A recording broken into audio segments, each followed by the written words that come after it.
I'm back with another Project Egg game. This is one that I have at least a little bit of high hopes for. Project Egg is a online storefront for Japanese PC games of a certain era, sort of late 80s, early 90s, and for a lot of formats that didn't come out in North America. A couple sort of famous publishers or games are on there, including Compile, which is we have here. This is Compile's DS Collection 1, which came out in the Disc Station magazine. Games are Life is Jaboon, Jaboon Runner, Kerosuke's Ice Cold Hell, and Final Jaboon, which will sort of overlay some of what the manual looks like in some screenshots of the Disc Station magazine. It was a sort of a magazine that contained a lot of little games, micro tastes, and sometimes it has larger versions.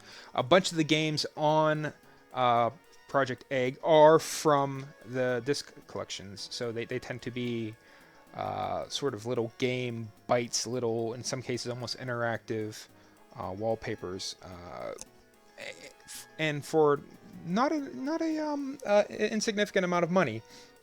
Project Egg is a paid service that you have to subscribe to. I have a video sort of guiding you through it. Despite the English instructions, it doesn't work good. You have to sort of navigate the webpage to get in and even get the launcher running. Their version of Steam, for lack of a better word, that houses all the games and you launch the games from and controls the DRM, is not easy. I'll put a link to that video. This game was $5, if memory serves, 500 yen, plus you pay a little bit of tax and the conversion rate, plus the 500 yen it costs to sign up for it. If you're coming in, you'd be getting a game for basically $10. It is an English storefront. My understanding was the games would actually have some English translations. I'm not seeing that, but they do have English instructions. So this is actually 4 games in one. And again, if you look at some of these other videos, the emulators have been incredibly inconsistent, sometimes running poorly. I don't know if it's perfectly emulating the game, slow down and all, because more often than not, the menus are in Japanese. We've had MSX games that are in English, with English menus, and we had them when they're in Japanese, with, again, no real rhyme or reason. And we're going to kind of roll the dice on, will the joystick work? My standard Xbox One S controller, and it does. Okay, so far it's about 50-50 between when controller works and controller doesn't. And this appears to be a platformer. Those look like rip-off Super Mario blocks. So I'm actually really glad that it's going to work for the joystick here, because I would not want to try and do this with the keyboard. So this is one of 4 games. I don't know if this is just going to be, you climb till you stop climbing. It's just like a never-ending climber. Game is from 1992, so these graphics would have been maybe a little bit not quite earth-shattering for the time. Oh, great. So wait, how am I supposed to make this jump? Because you'd be talking at Super Nintendo levels here, and but the MSX was an 8-bit computer. You would really be better off comparing this to an 8-bit Nintendo or Sega Master System, more so than a Super Nintendo or even a TurboGrafx 16 PC Engine. There are games in Project Egg that are a little bit more graphically intense. They have Neo Geo games. They have... Oh, check it out. Stage 1 clear. We'll see if this changes or if it's just going to be more of the same. But a lot of it is 8-bit computer. They have some 16-bit computers. And the prices of all the games vary. Again, this one was $5 for ostensibly 4 games of questionable quality. Questionable at this point in time just because I don't know what they're going to be like. Layout does look different, but this does seem to be more of the same. I don't believe I can actually make that jump. How do I make that jump? One button. Okay, straight up. I don't have enough height for it. There's no Super Mario Brothers 2 duck and charge type thing. No run button to maybe get extra speed. It's not. See, this isn't a timing thing. I literally, I do not have the wherewithal, the ups, if you were, to be urban like I am, there's no mechanism for... Is there an invisible box here somewhere? There's no way to make that jump. This it's not... Running does not increase... It's a formidable jump this dude has. Don't get me wrong, but I don't think there's anything I can do that will... None of the other buttons do anything. There's nothing I can do that will allow me to land on either of those platforms. It's simply a limitation of the number of pixels this dude can jump versus the number of pixels. Is this possible? Okay. So that's the first title. I didn't read enough for the instructions that I do have to use the Japanese menus to switch through discs. So let's see what disc number 2 is like.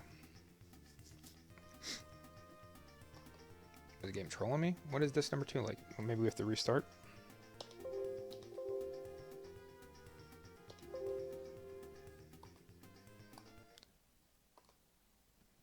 Alright, we swapped out discs and we've restarted.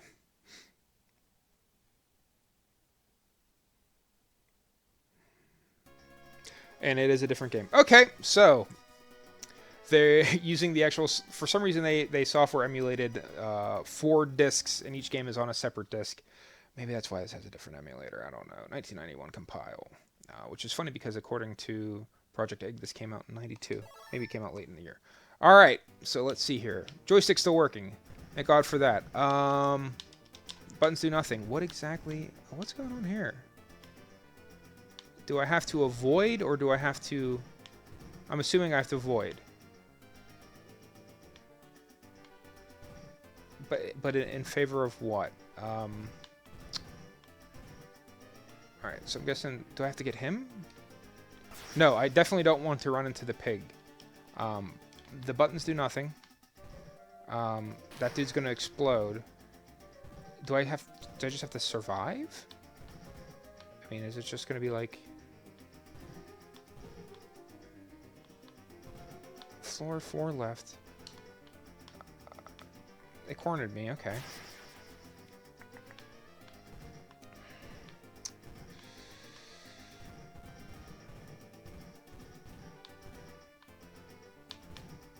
Yeah, I have no idea. I mean, I could just run through here and...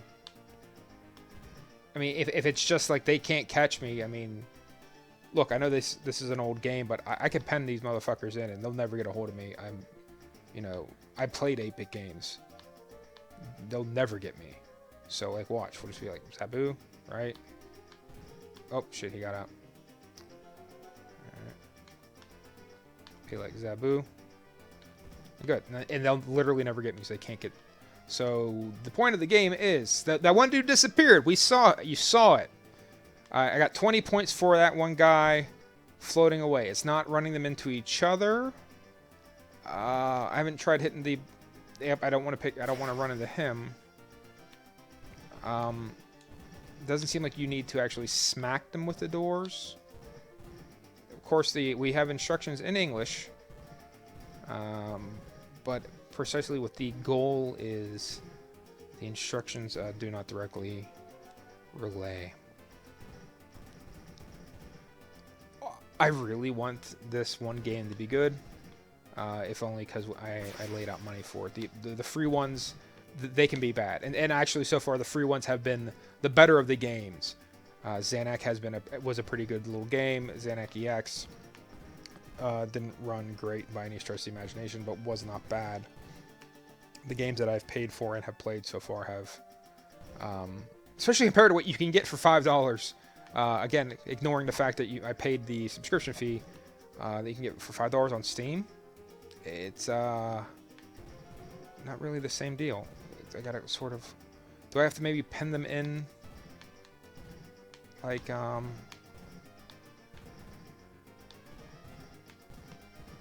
so I'm just gonna... Yeah, that's fine. Just...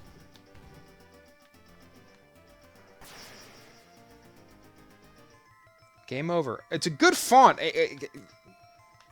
I will not continue. But I like that. That's a nice font. These graphics make me think of Bomberman, which is it's always a good thing, except for when Bomberman is bad. So, all right, on to game 3. We got our third disc loaded, and we're gonna hit our Bust a Fat reboot. Let's see what we come up with. Rolling the dice. All right.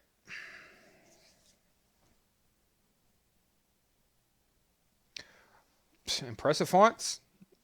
It's quite the title screen. Let's see what we're getting to here. Is this the Olympic ice swimming?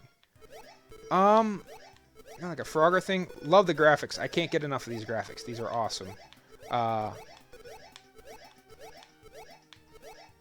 Okay, cool. Yep, it's easily obtainable concept of what I have to do. I am the frog. I gotta get stuff before these dudes come and get a hold of me. Totally.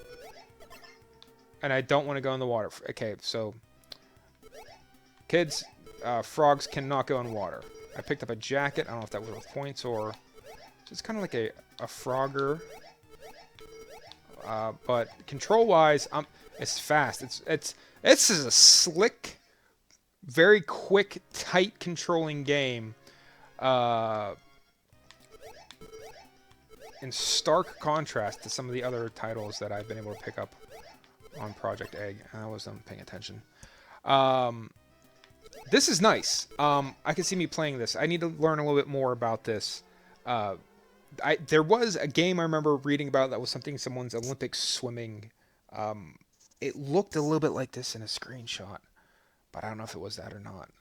So again, these are to be bite-sized, mini. These are freebie games they added in a magazine. You paid 800 yen, or how much did the magazine cost, and you just sort of got promo games in it. I would have killed to get ostensibly free games, in 1986. Would have blown my mind. 1991 would have blown my mind as well. I'm all about this. I have no idea what this is, but this is, so far, money well spent. If this game is unplayable, indecipherable nonsense, I am completely content with every penny I have invested into both this ecosystem and this game. Let me at this. Yes.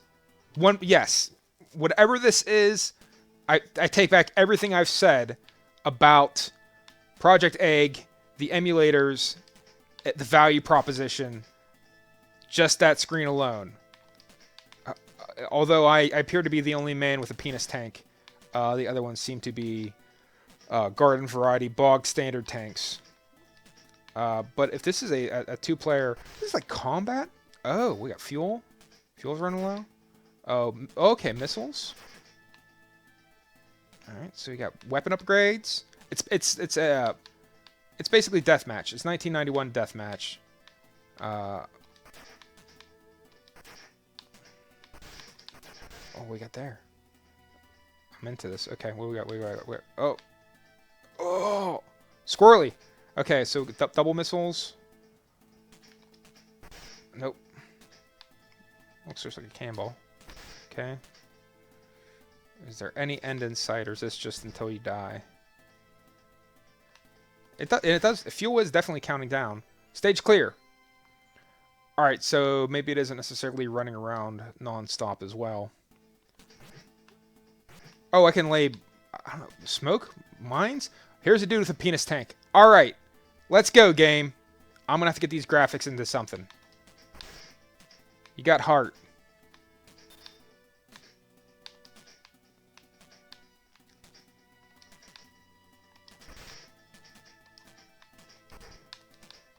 You got heart, and I like that about you. Okay. There's something to be said for we live in a day and age. The indie game scene is helping with that, but it used to be that the development of games were it was a single person endeavor. You had the whole computer game scene in Britain. In the 70s and 80s, it was kids in garages and in basements, like literally 12, 13, 14-year-old kids making weird games and then selling them on cassette tapes for your Spectrums. And that stuff is great. Game Boy games. Game Boy games, a lot of them were just done by a single dude. He did the artwork. He did the music. He came up with the game. And so you would get these sort of weird hit and miss type and exercises. Today, all games cost so much money to make. They cost hundreds of millions of dollars to produce. That they can only do games that they know will sell, and you don't get this weird stuff. Japan used to be great for weird games. The Dreamcast was an amazing time to have games. It was just all these crazy spy simulators. You had Cosmic Smash, sort of like a Cybertron Pong racquetball game with global high scores. Saturn was like that too. You would get these oddball sort of conceptually out there games that we're not getting as much anymore. So yeah, there was a time where there was a magazine where they would just sort of spit these out. And I know a lot of modern games can get experimental, and again, you have indie games that will do whatever weird thing they can come up with. Don't get me wrong, I know that, and there are companies out there who are trying. Double Fine has every year will do their Amnesia Fortnite, where they'll just do small little concept games and teams and see what comes, what's going to comes out of it. Costume Quest was a game that came out of there. Massive Chalice came out of there, so there are people doing it, but this is great. The penis tank dude running around in kind of like a combat-esque. It's neat. Gameplay wise, it's nothing to write home about, but that title screen, man, that title screen is better than anything I've seen in a long time. So that's the DS Collection number 1. Again, like I said, if you like any of these, I have other videos of me playing games from Project Egg.